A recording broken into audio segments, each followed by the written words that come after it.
Assalamualaikum warahmatullahi wabarakatuh. Bismillahirrahmanirrahim. Alhamdulillahi rabbil alamin. Wassalatu wassalamu ala rasulillah an-nabiyil amin. Nabiyina wa habibina wa syafi'ina Muhammadin ibni Abdillah wa ala alihi wa ashabihi wa man walahu. Dikasih Tuan Imam, pengurusi dan sekalian ahli kuasa masjid, tuan, puan-puan yang dirahmati oleh Allah Subhanahu wa taala. Tajuk kita pada hari ini muka surat 28, mati ketika berpuasa.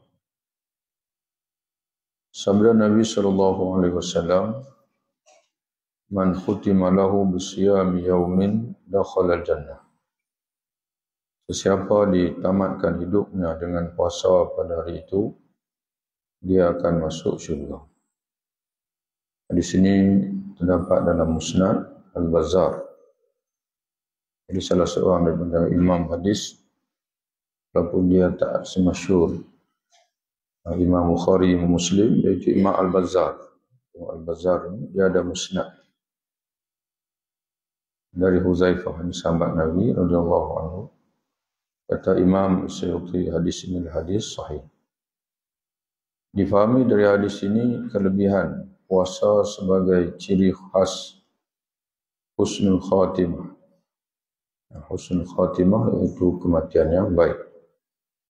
Atau mungkin juga ia mewakili amal salih. Berdalilkan hadis sebelum ini. Hadis sebelum ini menyebutkan barang siapa yang mati dalam amal salih, puasa, haji dan sebagainya. Menurut Imam Al-Munawi, Imam Al-Munawi ini berbeza dengan Imam Al-Nawawi.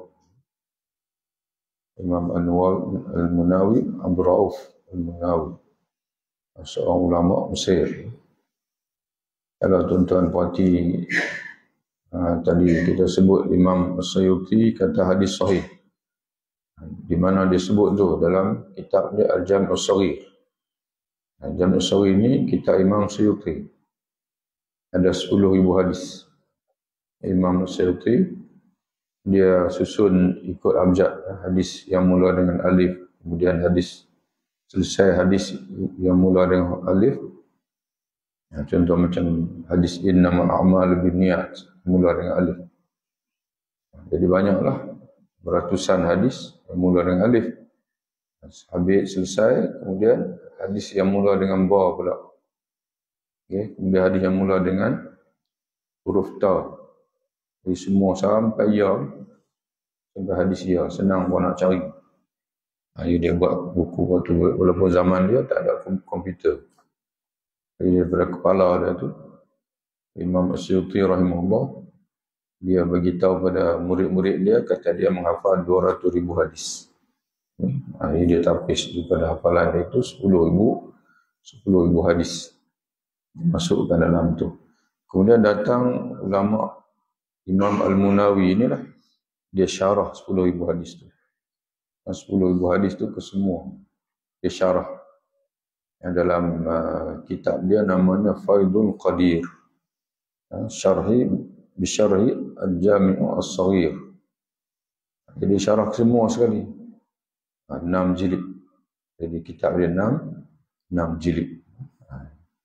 Jadi dia sebut dalam kitab dia itu, maksud hadis ini ialah seorang yang ditamatkan umurnya dengan puasa, iaitu dia mati ketika sedang berpuasa atau setelah berbuka dari puasa. Termasuk mati bulan Ramadan. Mati dalam bulan Ramadan. Ataupun dia puasa Senin dan sebagainya, kemudian dia mati tengah puasa ataupun mati setelah dia buka puasa. Maksud akan masuk syurga ialah dia akan masukinya bersama dengan as-sabiqun awwalun atau masukinya tanpa diazab terlebih dahulu. Dia ada juga orang masuk syurga tapi setelah diazab.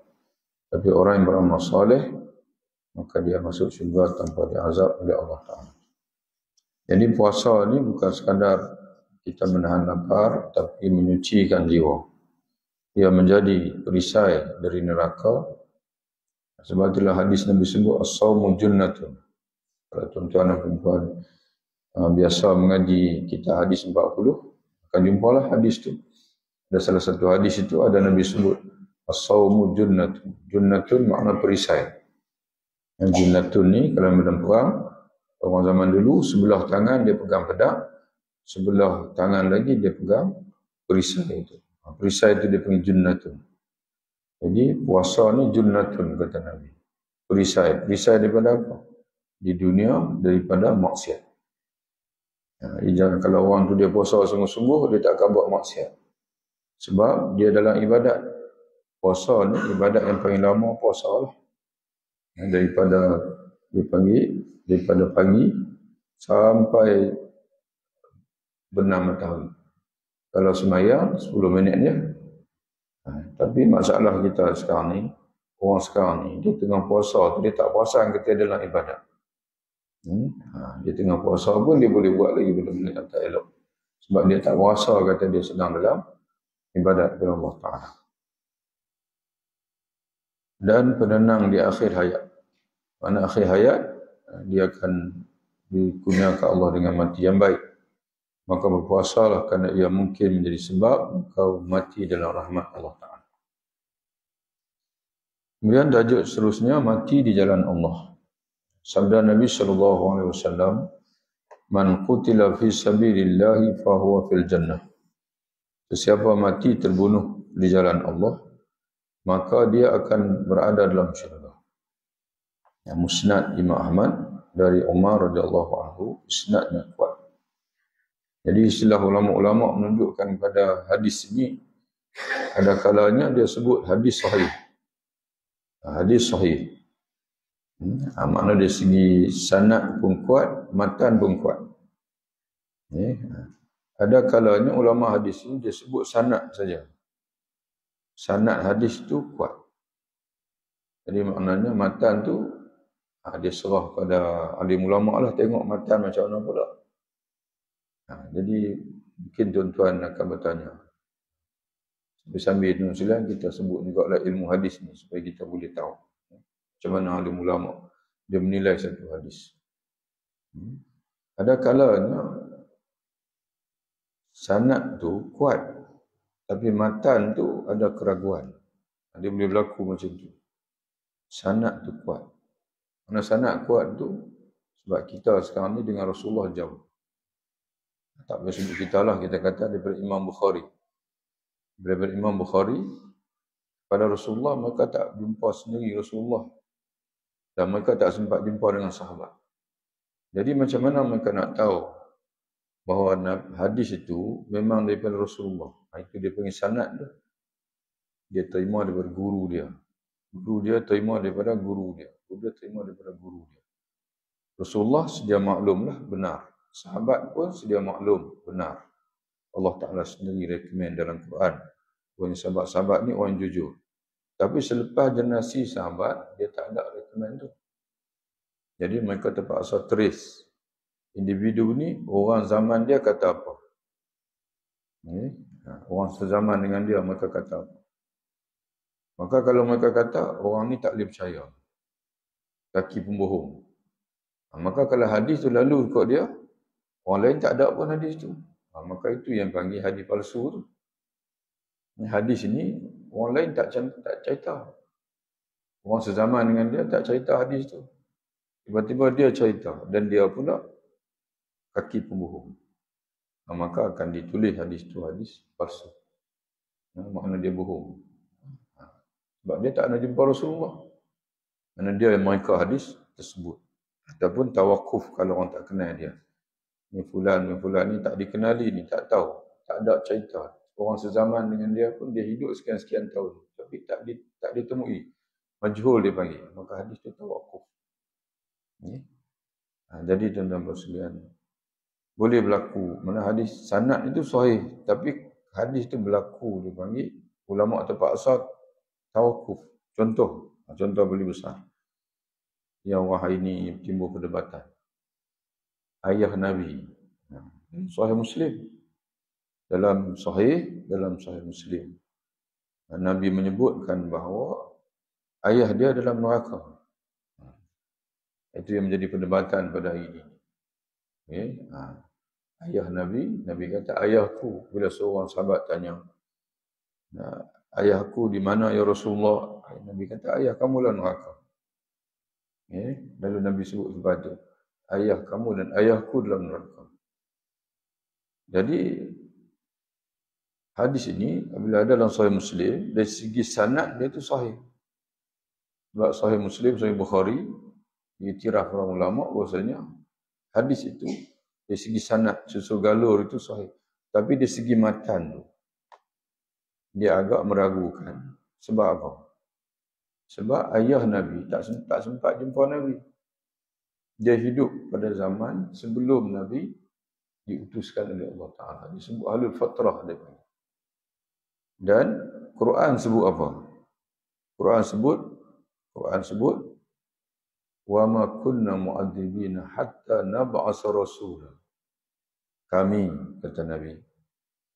Allah Ta'ala sebut kami, yakni Allah, kami tidak akan mengazab melainkan setelah kami mengutuskan Rasul. Quran sebut begitu. Jadi matan hadis ini dia tak selari dengan ayat Quran. Maka sebab itu kata ulama, sanad hadis ini sahih, tapi matan dia itu tawakuf. Kita nak kata ya pun tak, nak kata tidak pun tak. Sebab dia bercanggah dengan Quran tadi. Tadi tuan-tuan sekalian, apa kita nak sebut di sini? Kita nak sebut bahawa bila seorang ulama hadis, walaupun dia kata hadis itu sahih, tapi tetap tuan-tuan sekalian kena rujuk pada ulama lain. Dia panggil ulama satu lagi. Dia panggil siapa tu? Ulama fiqh dia panggil. Ulama fiqh. Itu yang dirujuk pada Imam Syafi'i. Imam Syafi'i kata apa? Imam Malik kata apa? Walaupun hadis, ulama hadis mereka tahu, kata mereka ni kepakaran mereka hadis. Tapi dari segi memahami hadis, yang tu kena tanya ni. Jadi sebab itu tuan-tuan sekalian, disiplin ilmu ni dia banyak. Mati di jalan Allah ialah mati di medan perang kerana membela agama Allah. Ia adalah semulia-mulia syahid dan antara kematian yang paling baik. Syahid lepas ni tuan-tuan sekalian, mati sebagai syuhada di antara mati yang baik. Tapi syahid ini bukan saja mati di medan perang. Syahid umat Nabi Muhammad ini nanti kita akan tengok lepas ni. Banyak syahid ni banyak. Pahalanya terus berjalan. Jadi orang yang mati di medan perang, pahalanya terus berjalan hingga hari kebangkitan. Sebagaimana hadis Nabi SAW, kullu mayyitin yukhtamu ala amalih. Semua yang mati ditamatkan amalnya, kecuali orang yang mati di medan perang di jalan Allah. Pahalanya terus berjalan hingga hari kiamat dan dia akan selamat dari fitnah kubur, dari sisaan kubur. Hiduplah dengan kemuliaan dan prinsip yang teguh. Dan matilah sebagai syuhada atau sekurang-kurangnya berangan-angankan syahid. Kerana Allah menilai cita-cita hati walau belum sempat tergapai. Kena rujuk hadis sebelum ni yang kita baca minggu lepas. Nabi kata, seorang yang mencita-citakan untuk mati syahid, mati di medan perang, lalu dia mati atas katilnya, Allah tetap akan tulis pahala untuk dia dengan cita-cita dia tersebut. Itu satu tuan-tuan sekalian. Yang kedua ni, kita ni pahala mati di medan perang ni memang tak dapatlah, sebab kita pun perang pun tak ada. Tapi satu benda yang kita boleh dapat tuan-tuan sekalian, iaitu kita menyintai orang yang baik-baik. Kita nak jadi Nabi tak boleh. Darjat dalam Islam ni, kalau tengok dalam surah An-Nisa, ada berapa? Ada 4. An-Nabiyyin, As-Siddiqin, Asy-Syuhada, As-Salihin. Wa man yuti'illah wa rasul, barang siapa yang mentaati Allah dan Rasul, ulaika ma'al ladzina an'ama Allah, mereka di akhirat nanti akan bersama dengan orang-orang yang diberi nikmat oleh Allah. Siapa mereka itu? Minan nabiyyin, yang terdiri daripada para nabi, para siddiqin, para syuhada, para salihin. Jadi kita nak jadi para nabi, memang tak dapatlah. As-siddiqin pun memang susah. As-syuhada pun tak dapat. Ujung as-salihin. As-salihin ni memang tak ada pilihan lah, tuan-tuan sekalian. Kukuk mana pun kita kena jadi orang salih. Tapi kita boleh di akhirat untuk bersama dengan tiga-tiga tadi. Nabiyyin, as-siddiqin, as-syuhada. Nak buat macam mana tuan-tuan sekalian? Apa yang kita kena ada supaya kita ni walaupun tak dapat mencapai tahap mereka, tapi tetap Allah Ta'ala bagi berkawan dengan mereka dalam syurga. Iaitu perasaan cinta, perasaan kasih. Macam mana kita sebut begitu? Dalam satu hadis Nabi SAW, Ibnu Mas'ud, dia kata ada seorang lelaki, dia datang jumpa Nabi, dia tanya, "Ya Rasulullah, apa kamu nak kata? Ataupun apa pendapat kamu ya Rasulullah SAW?" Seorang lelaki, dia menyintai satu kaum, tapi dia tak dapat mencapai darjat mereka. Dia minat, dia suka dengan para nabi, dia suka dengan orang syahid dan sebagainya, tapi dia tak boleh dapat. Lalu Nabi kata apa? Nabi kata, "Al-mar'u ma'a man ahabba." Tapi dia kasih pada mereka, tapi dia tahu dia tak akan boleh capai tahap. Lalu Nabi kata, "Al-mar'u man ahabba yawmal qiyamah." Seseorang itu dia akan bersama dengan siapa yang dia kasih pada hari kiamat. Dia akan bersama dengan orang yang dia kasih pada hari kiamat. Jadi sebab itu tuan-tuan sekalian, kita letaklah hati kita. Kasih para nabi, kasih para siddiqin, kasih kepada orang mati syahid. Maka kita Allah Ta'ala akan himpunkan bersama mereka dalam syurga nanti insya-Allah. Kemudian tajuk yang berikutnya mati syahid. Ubadah bin Samit As-Samit radhiyallahu anhu menceritakan, Nabi SAW pernah bertanya, "Siapakah yang kamu anggap syahid?" Para sahabat menjawab, "Orang yang berperang dan terbunuh di jalan Allah." Baginda membalas, "Jika begitu, syuhada umatku sedikitlah. Berapa orang sangat yang nak boleh pergi perang? Dan juga berapa orang sangat bila pergi perang, dia gugur syahid." Contoh tuan-tuan sekalian, sahabat Nabi yang masyhur, walaupun dia masuk Islam lewat, iaitu Khalid bin Al-Walid. Bila dia masuk perang, mula dia masuk Islam, sejak zaman Nabi lagi, tuan-tuan sekalian, Rasulullah tahu, sahabat-sahabat lain pun tahu, dia ni seorang panglima perang. Sebab itu bila dia masuk Islam saja, memang dia boleh terus jawatan panglima perang. Bila Rasulullah wafat, selepas Rasulullah wafat, naik zaman Sayyidina Abu Bakar pun, dia dilantik menjadi panglima perang. Kemudian, bila meninggal Sayyidina Abu Bakar, radhiyallahu anhu, naik Sayyidina Umar saja peringkat awal, Sayyidina Umar bagi jadi panglima, tapi selepas separuh yang kedua pemerintahan dia, Sayyidina Umar gugurkan jawatan dia, lantik orang lain jadi panglima. Tapi dia tetap perang, tetap dihadir sebagai tentera biasa. Dia tak makan hati apa-apa. Orang tanya Umar, sebab apa yang jatuh gugurkan Khalid? Sebab Umar kata, satu benda yang berbahaya. Bila orang menganggap bahasanya ada Khalid saja boleh menang. Bila tak ada Khalid tak jadi panglima, maka tak boleh menang. Mana orang akan hati dah bergantung pada dia. Hari sekarang ni kita lantik siapa-siapa pun dalam Islam ni, kepimpinan tu ada, walaupun bukan Khalid. Tapi Khalid sendiri pun orang tanya dia, "Kamu tak rasa hati ke, tak makan hati ke? Umar gugurkan kamu jawatan panglima." Lalu dia kata, "Bila setiap kali aku hadir perang, aku tidak pernah hadir dengan sebab orang. Aku hadir dengan sebab Allah Subhanahu Wa Taala." Jadi itu kepahaman tuan-tuan sekalian. Dia mati zaman bila? Kalau tak silap, sama ada zaman Sayyidina Ali ataupun zaman Sayyidina Muawiyah. Dia mati. Dia mati di mana tuan-tuan sekalian? Semua khalifah dia hadir sebagai dia hadir perang. Tapi dia mati atas katil. Dia mati atas katil sebab itu di hujung usia dia menangis. Orang tanya dia, pasal apa yang kamu teriak? Adakah kamu masih tak yakin kamu hidup zaman Nabi, hidup zaman Sayyidina Abu Bakar, hidup zaman Osman, hidup zaman Ali? Dia kata, setiap kali aku hadir perang, aku cita-cita aku tak ada lain melainkan untuk mati syahid. Tapi Allah Ta'ala tak bagi yang itu untuk aku. Aku ditakdirkan Allah mati di atas katil. Bila dimandikan jenazah dia, tuan-tuan sekalian, orang yang mandikan jenazah itu menceritakan ada 80 lebih kesan di tubuh.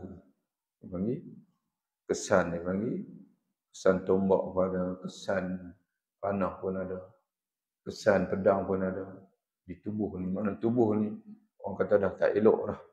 Dia panggil ada saja luka, ada calak, ada apa di tubuh. Jadi sebab itu syahid ini dia bukan saja di medan perang. Nabi sebut kalaulah mati di medan perang saja seorang itu bagi umat dia anggap syahid, maka sikitlah umatku yang syahid. Maka Nabi pun melanjutkan al-qatil fi sabilillah, orang yang gugur di jalan Allah adalah syahid. Orang yang mati kerana ta'un, wabak adalah syahid. Orang yang mati kerana sakit dalam perut adalah syahid. Wanita yang bersalin atau keguguran juga syahid. Mati syahid adalah tanda husnul khatimah. Bahkan ada ulama berkata mereka dipanggil syahid. Syahid kerana malaikat bersaksi ke atas mereka dengan husnul khatimah. Dia kalimah syahid itulah dikatakan syahadah, makna penyaksian. Malaikat bersaksi ke atas mereka dengan husnul khatimah, iaitu kematian yang baik. Darjat syahid tertinggi adalah mati di medan perang. Disebut sebagai syahid dunia dan akhirat. Akhirat pun Allah Ta'ala bagi dia syahid, mana diberi pahala syahid. Dunia pun orang anggap syahid. Sebab itu jenazah dia tak dimandikan dan tak disembahyangkan. Mana hukum syahid itu bagi orang dunia pun sama, bagi akhirat pun sama. Adapun selebihnya disebut sebagai syahid akhirat saja. Mana pahala di akhirat dia akan dapat pahala syahid, tapi bagi hukum dunia dia mati macam biasa. Sebab itu kita mandikan jenazah dia, kita solatkan jenazah dia. Tak macam di medan perang tadi. Tak macam di medan perang. Dikebumikanlah tuan-tuan sekalian. Tanpa dimandikan, tanpa disembahyangkan. Dia akan bangkit nanti sebagaimana dia mati itu. Dengan bau darahnya, bau kasturi. Dan berseliat dengan pakaian perangnya. Tapi bagi orang yang mati syahid macam dia tadi ni, orang yang perempuan yang bersalin, yang mati aksiden, tetap kita kena urus macam biasa. Cuma Allah Ta'ala bagi pahala syahid. Jadi sebab itu, ini juga menjawab satu soalan orang tanya, selalu orang tanya, Ustaz, pasal apa jenazah yang mati kapal terbang tak jumpa tu, orang tak sembahyang jenazah? Kapal terbang apa tu, MH apa tu, selain tak jumpa lagi sampai pulang. Tak jumpa lagi. MH apa tu? Tak ingat dah berapa tu. Sampai sekarang. MH 3. Sampai sekarang. Tak jumpa. Lepas tu tak mandi, tak sembahyang jenazah. Sebab tuan-tuan sekalian, kita di Malaysia ini berpegang dengan mazhab Syafi'i. Mazhab Syafi'i, kalau ada mandi, baru ada sembahyang. Kalau ada mandi, baru ada sembahyang. Jadi kalau tak ada mandi, tak ada sembahyang. Syarat sah mandi jenazah ialah sembahyang. Syarat sah sembahyang jenazah, mesti jenazah itu telah dimandikan dan sebelumnya dikafankan. Jadi kerana itu bila tuan-tuan nak sembahyang jenazah ghaib, makna jenazah tak ada depan kita, nanti dia panggil jenazah ghaib. ada kawan tuan-tuan sedang mati di Johor, ya, dan tak boleh nak hadir ke sana. Boleh sembahyang jenazah. Dia panggil sembahyang jenazah menghadap kiblat walaupun jenazah duduk mana-mana pun.